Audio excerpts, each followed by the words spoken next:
My mom thought she could replace my father with her creepy new boyfriend and make me call him dad, but she didn't realize I still had contact with my actual dad. I was 13 when my mother got engaged to Brandon. Dad had been convicted for manslaughter 5 months ago. He called someone at the bar, but he wasn't even drinking. I was there with him. He went into the bathroom, then came out minutes later looking panicked and covered in blood. He shouted for someone to call the police, and they arrived quickly. But then without saying much, they put him in handcuffs and took him away. The next time I saw him was behind bars. It never made much sense though. Dad never had a violent bone in his body. He swore he didn't do it. And the way Mom acted after his conviction made me even more suspicious. She brought home Brandon instantly. On day 1, she said he was my new dad since the other one was clearly a monster, and told me that my dad was a killer who I needed to distance from for my own safety. I wasn't sure what to believe at first, but when 5 months later my mom announced to me that they were engaged and I needed to start calling Brandon daddy, I became quite convinced of Dad's innocence. Around this time is also when it started. Brandon got comfortable. He began staring at me while eating slowly, saying things like, "You're growing up so fast, becoming such a pretty young woman." The worst part was my mom thought it was sweet. Even when I told my mom for the first time that Brandon made my skin crawl, she told me I was dramatic. She must have told him what I said though, because that night while she slept, Brandon came into my room, and he grabbed my wrist hard enough to leave marks and said, "You know what happens to naughty girls who snitch."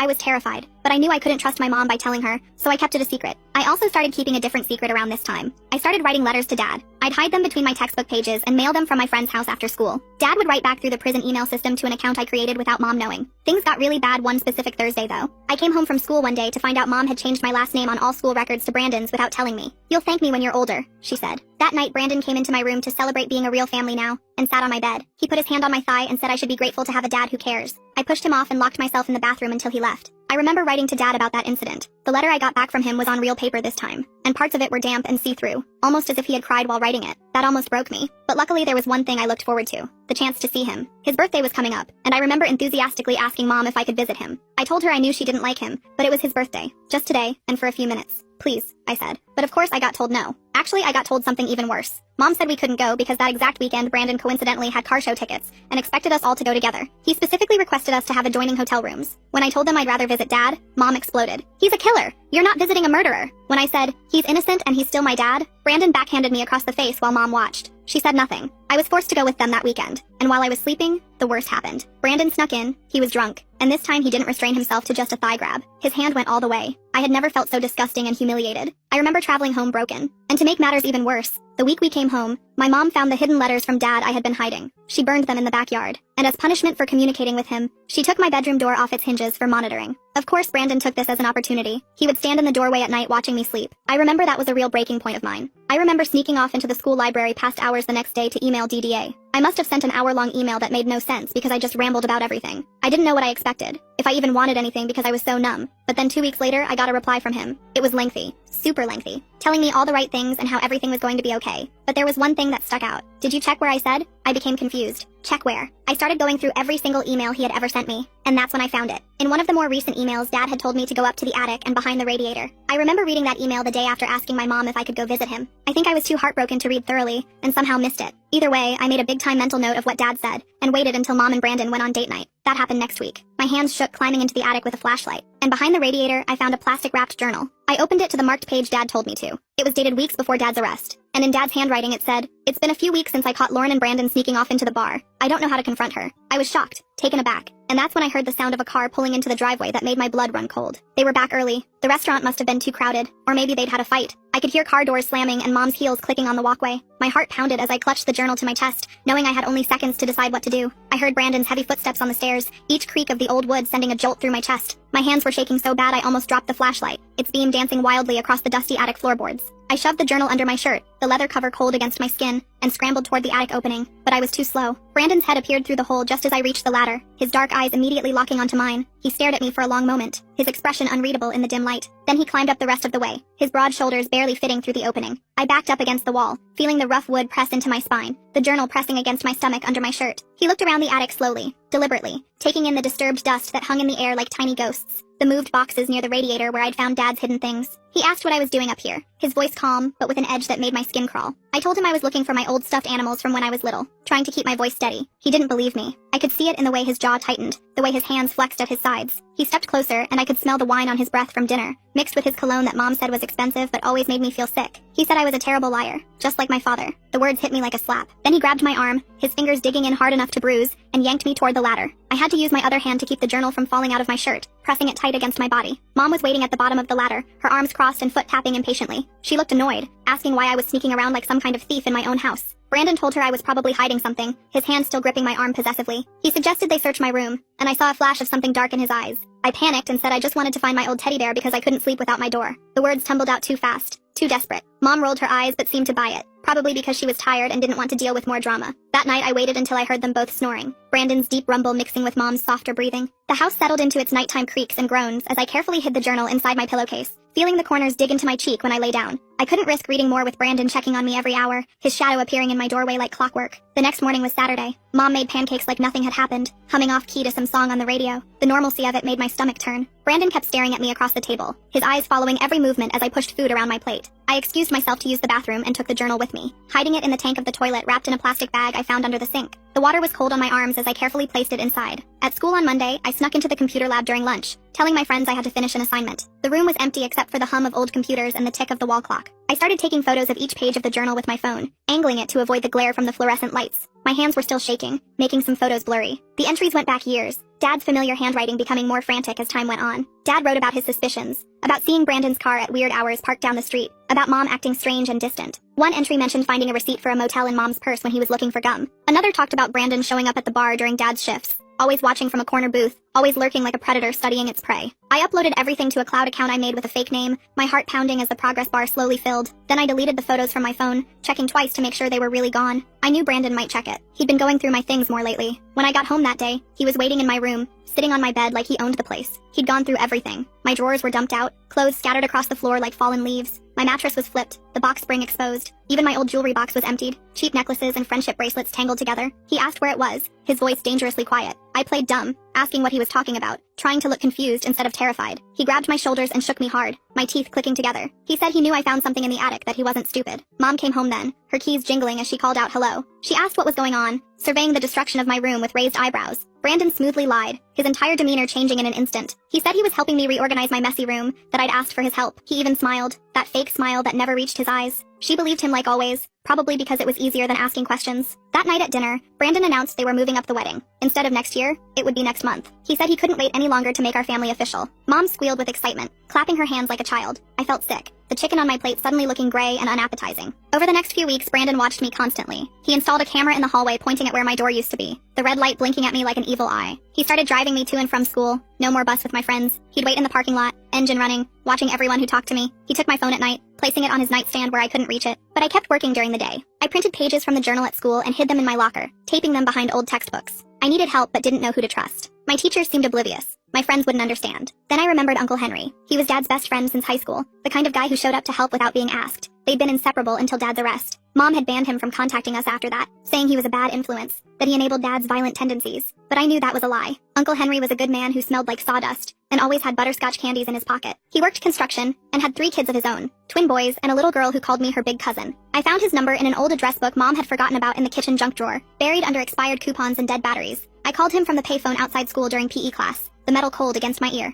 I told the teacher I felt sick and needed air, clutching my stomach for effect. Uncle Henry answered on the 3rd ring, his gruff voice softening when I said who I was. I talked fast, words tumbling over each other, telling him I needed help, that Dad was innocent, that I had proof. He told me to slow down, to breathe. Then he said to meet him at the public library after school the next day. He'd tell my mom he saw me walking and offered a ride if she asked. His voice was steady, reassuring, and for the first time in weeks, I felt like maybe things would be okay. Brandon was suspicious when I said I was staying late for a group project. He grilled me about who was in my group, what the project was about, which teacher assigned it. But my history teacher backed me up when he called to check, probably annoyed at being bothered during her planning period. I practically ran to the library, my backpack bouncing against my spine. Uncle Henry was waiting in the parking lot in his old pickup truck. The red paint faded but clean. He looked older than I remembered, with more gray in his beard and deeper lines around his eyes. I showed him photos of the journal entries on my phone, swiping through them quickly. His face got darker with each one, his knuckles white as he gripped the steering wheel. He said he always knew something was off about Dad's arrest. The story never made sense. Too many holes, too convenient. He asked if I still had the actual journal. I told him where I hid it, and he nodded approvingly. He said we needed more than just Dad's suspicions. We needed real evidence, witnesses, something concrete. He knew some people who worked at the bar that night. Maybe they saw something, remembered something the police didn't bother to ask about. Over the next 2 weeks, I met Uncle Henry at the library 3 more times. Each meeting felt like a spy movie, checking over my shoulder, taking different routes.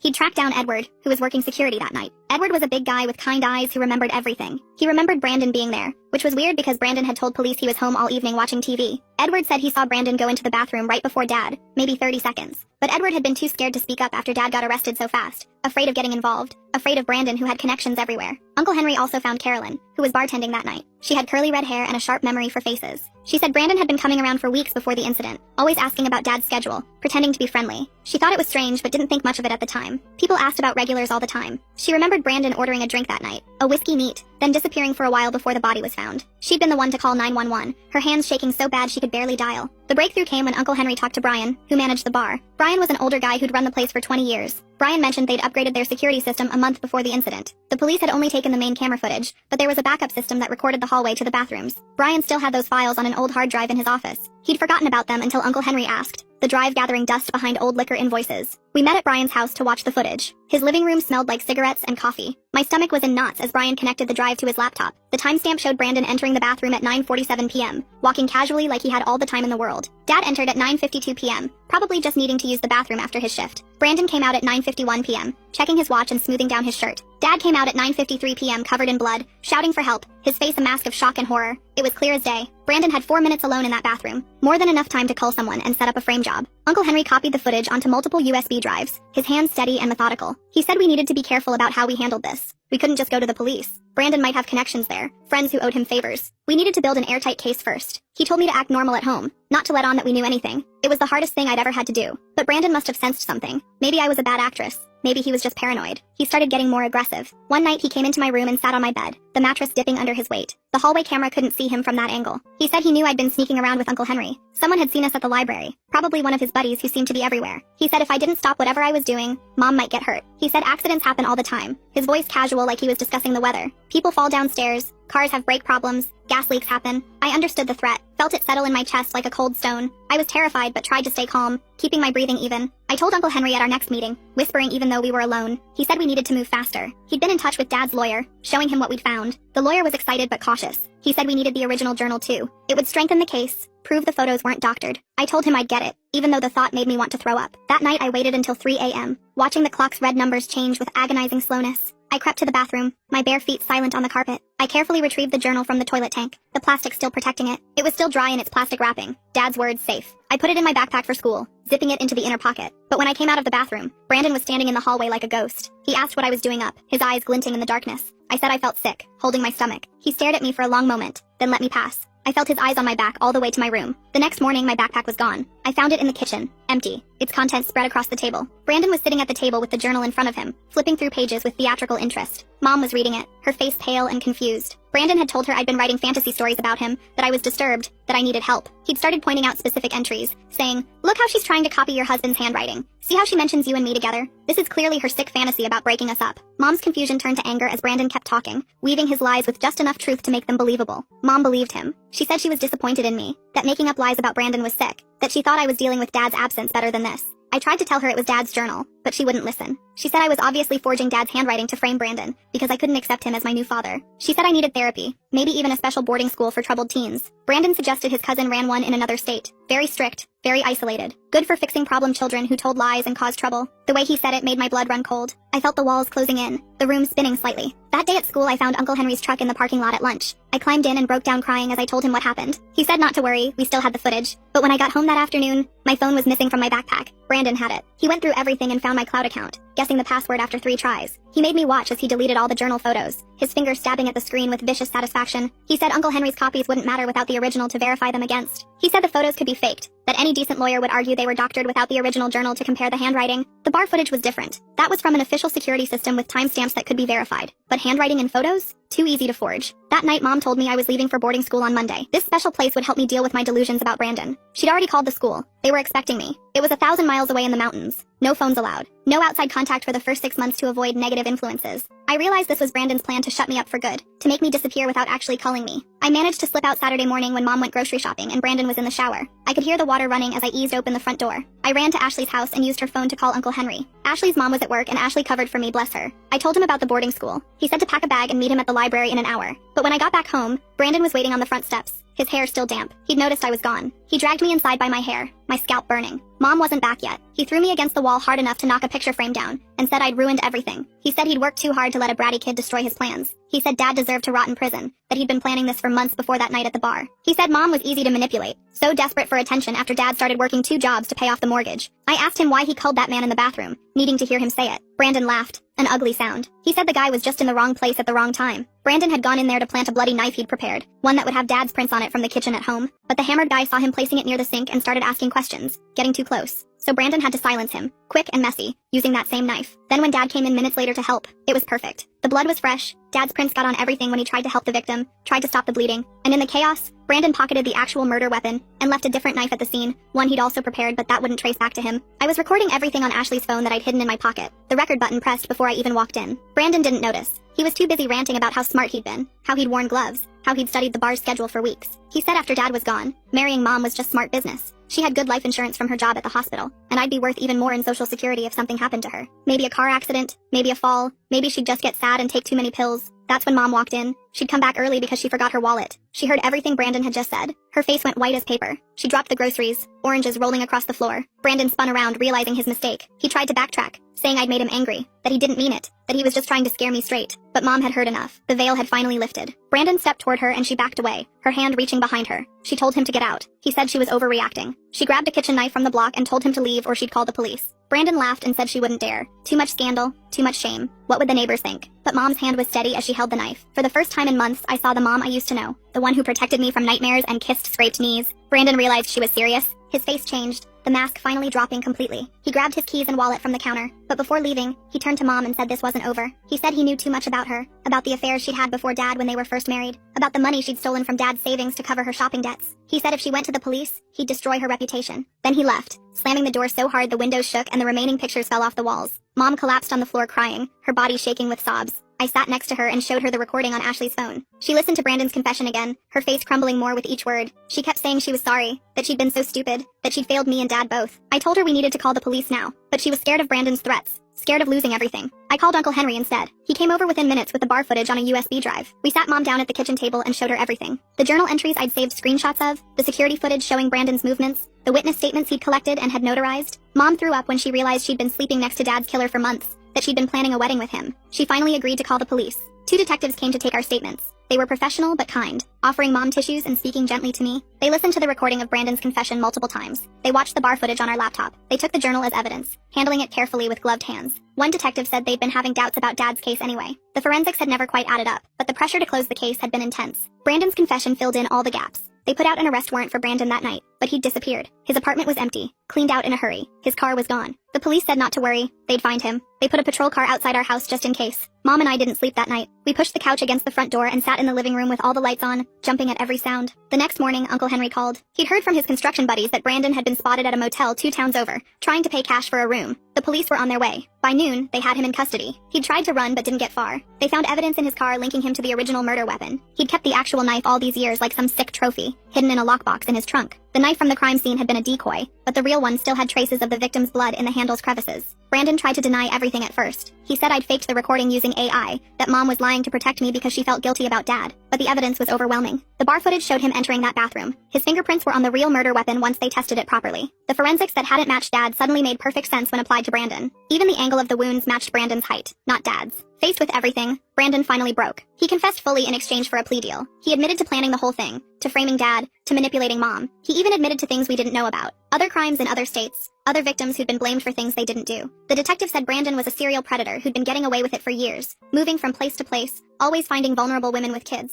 Dad's lawyer filed for an emergency appeal based on the new evidence. The judge reviewed everything and ordered Dad's immediate release. After 8 months in prison for a crime he didn't commit, Dad was coming home. Mom and I drove to pick him up. The ride was silent except for the radio playing softly. Mom kept crying, dabbing at her eyes with tissues. I didn't know what to say, my throat tight with emotion. When the prison gates opened and Dad walked out, he looked smaller than I remembered. Thinner, older, his hair more gray than brown now, but his eyes lit up when he saw me. I ran to him and hugged him tighter than I'd ever hugged anyone. He smelled different, like industrial soap and sadness, but he was still my dad. He held me and cried into my hair, whispering that he'd missed me so much, that he'd never stopped believing I'd know the truth. Mom stood back, unsure, wringing her hands. Dad looked at her for a long moment. Then he said they'd talk later, that right now he just wanted to go home. The drive back was quiet except for Dad asking small questions. How was school? Had I grown taller? Was my favorite restaurant still open? Normal Dad questions that felt anything but normal after everything we'd been through. We got home and Dad just stood in the doorway for a minute, looking around like he was memorizing everything. The house looked different without Brandon's stuff everywhere. Mom had thrown out anything he'd touched, leaving weird empty spaces on shelves and walls. Dad walked through each room slowly, running his fingers over furniture, picking up picture frames that Mom hadn't gotten around to replacing yet. That first night was awkward as hell. Dad slept on the couch even though Mom offered him their old bedroom. I heard him moving around at 3 a.m., probably couldn't sleep after months in a cell. I found him in the kitchen making coffee with shaking hands. We sat at the table in silence until he finally asked if I was okay. Really okay. I told him about Brandon, about everything. He listened without interrupting, his jaw getting tighter with each detail. When I finished, he said he was sorry he couldn't protect me. I told him it wasn't his fault. The next few days were a blur of lawyers and paperwork. Dad's lawyer was working on getting his record completely cleared, not just overturned. There was talk of compensation for wrongful imprisonment, but Dad said he didn't care about money. He just wanted his life back. Mom kept trying to talk to him, following him around the house, but he wasn't ready. He'd answer her questions with one word and find excuses to leave the room. Brandon's trial date was set for 6 months out. The prosecutor said with his confession and all our evidence, he'd probably get life without parole. They'd linked him to 3 other murders in different states, all with similar patterns. He'd frame someone close to the victim, then swoop in to comfort the grieving family. The detective said we were lucky, that his other victims hadn't survived to expose him. I went back to school, but everything felt different. Kids whispered when I walked by. Everyone knew about Brandon and Dad by now. Ashley stuck by me though, and a few other friends who actually mattered. My teachers were extra nice, which almost made it worse. I didn't want pity, I just wanted normal. But normal was gone, probably forever. Dad started working construction with Uncle Henry. Manual labor, he said, helped clear his head. He'd come home exhausted and covered in dust, but he seemed calmer. He was seeing a therapist too, some guy who specialized in wrongful conviction trauma. Dad didn't talk about the sessions, but I could see they were helping. He stopped flinching when doors slammed, stopped checking locks obsessively. Mom moved out after 2 weeks. She rented a small apartment across town, said she needed space to figure things out. I was relieved, honestly. The tension when her and Dad were in the same room was suffocating. She'd betrayed him in the worst way possible, even if Brandon had manipulated her. Some things you can't come back from. She asked if I wanted to stay with her sometimes, but I said no. I needed to be with Dad. The divorce papers came a month later. Dad signed them without reading them, just wanted it over. Mom gave him everything. The house, the car, full custody of me. Her guilt was eating her alive. She started seeing a therapist too, trying to understand how she'd been so blind. I felt bad for her sometimes, but then I'd remember how she chose Brandon over Dad, how she didn't believe me, and the sympathy would dry up. Uncle Henry became a regular at our house. He'd bring his kids over on weekends and we'd have cookouts like the old days. His twins, Elijah and John, were only 8, but they idolized Dad. They didn't care about his past, just that he could throw a football and tell funny stories. His daughter Deborah was my age and we got close fast. She understood what it was like to have your family turned upside down. Her mom had left when she was 10. 3 months after Dad got out, I had to testify at a pretrial hearing. The prosecutor said my testimony would help ensure Brandon couldn't claim insanity or coercion. I wore my nicest dress, the blue one Dad bought me for my birthday 2 years ago. My hands shook as I swore to tell the truth. Brandon sat at the defense table in an orange jumpsuit, looking smaller than I remembered. He tried to catch my eye, but I stared straight ahead. I told them everything. About the threats, the touching, the night at the hotel. The judge had to call a recess when I talked about finding Dad's journal because I started crying too hard to continue. Dad wasn't allowed in the courtroom since he might be called as a witness later, but Uncle Henry was there. He gave me a thumbs up from the gallery, reminding me I was brave, that I could do this. Brandon's lawyer tried to make me look like a confused kid, asking if maybe I'd misunderstood Brandon's intentions. I stayed calm and repeated what happened, exactly as it happened. The prosecutor showed the recording from Ashley's phone, and Brandon's face went gray. His lawyer asked for a plea deal that afternoon. 25 to life instead of life without parole. The prosecutor said no way. After the hearing, reporters tried to talk to us outside the courthouse. Dad shielded me with his body as we pushed through them to Uncle Henry's truck. They shouted questions about forgiveness, about moving forward, about how it felt to see Brandon in chains. We didn't answer. There was nothing to say that would make them understand. This wasn't entertainment. It was our life. Mom started sending me letters. Long rambling apologies about how she failed as a mother, how she should have seen the signs.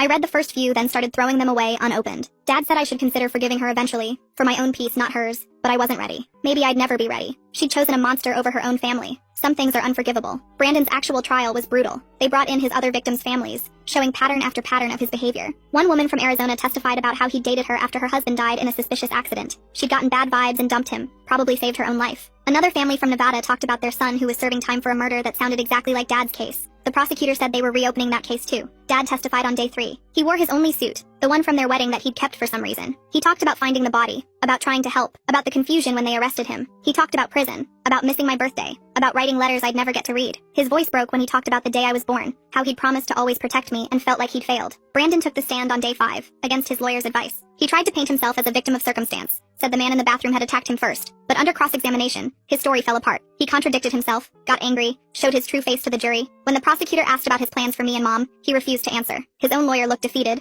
The jury deliberated for 2 hours. Guilty on all counts. Murder, conspiracy, fraud, attempted assault on a minor. The list went on. The judge sentenced him to life without parole, consecutive sentences for each crime. Brandon didn't react, just stared at the table. As they let him out, he looked at me one last time. I stared back, wanting him to see that he hadn't broken me, that I'd won. Dad and I went to his favorite restaurant after, the little Mexican place that still had his picture on the wall from when he was a regular. The owner hugged him and said the meal was on the house. We ate in comfortable silence, both exhausted but relieved. It was over. Really over. Brandon would die in prison and we could start rebuilding. Mom tried to come to the house the next week. Dad wouldn't let her in, talked to her through the screen door. She wanted to apologize again, wanted to try family counseling. Dad said no, That ship had sailed. She needed to move on, and so did we. She cried and begged, but Dad stood firm. I watched from the stairs, feeling nothing. She'd made her choice, and now she had to live with it. I started seeing a therapist too. Some lady named Dr. Cheryl, who specialized in trauma. She helped me process everything, taught me it wasn't my fault, that I'd been incredibly brave. Some days I believed her, some days I didn't. But slowly, the nightmares stopped. I stopped checking locks obsessively, stopped flinching when men walked behind me. Progress came in small steps. Dad and I developed new routines. Sunday breakfast at the diner, Wednesday movie nights, helping Uncle Henry with projects on Saturdays. We talked more than we ever had before.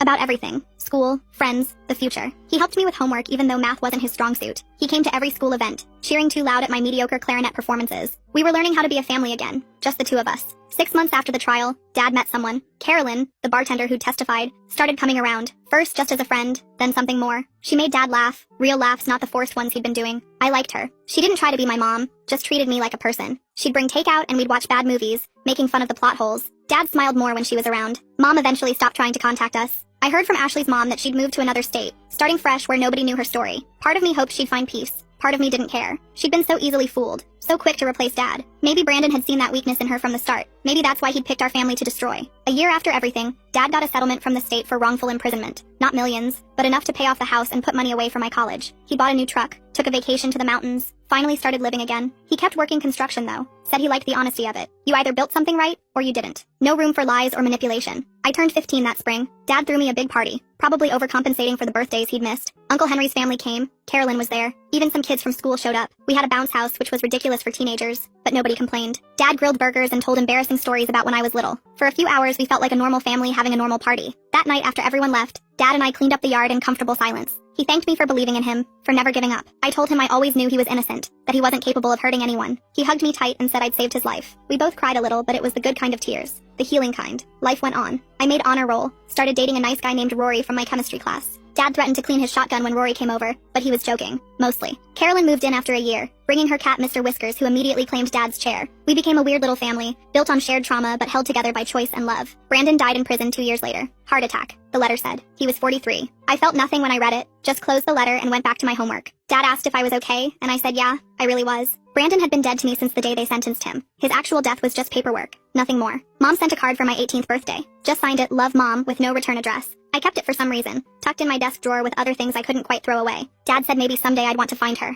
make peace. Maybe he was right. Or maybe some bridges were meant to stay burned. Time would tell. I got into college on a full scholarship, planning to study criminal justice. Maybe become a lawyer, help other families torn apart by lies. Dad cried at graduation, embarrassing me in front of everyone. Carolyn took a million pictures while Uncle Henry's family cheered from the bleachers. My chosen family, the one that stood by me when everything fell apart. The night before I left for college, Dad and I sat on the porch swing, watching fireflies. He told me he was proud of me, that I'd become an amazing young woman despite everything. I told him I loved him, that he was the best dad anyone could ask for. We sat in comfortable silence. No need for more words. We'd survived the worst thing imaginable and came out stronger. That was enough. Looking back now, I sometimes wonder what would have happened if I hadn't found Dad's journal that night. If Brandon had succeeded in sending me away, if Mom had married him, if Dad had died in prison believing nobody cared. But I did find it. I did fight back. And sometimes that's all you can do. Fight for the truth and hope someone listens. In our case, they finally did.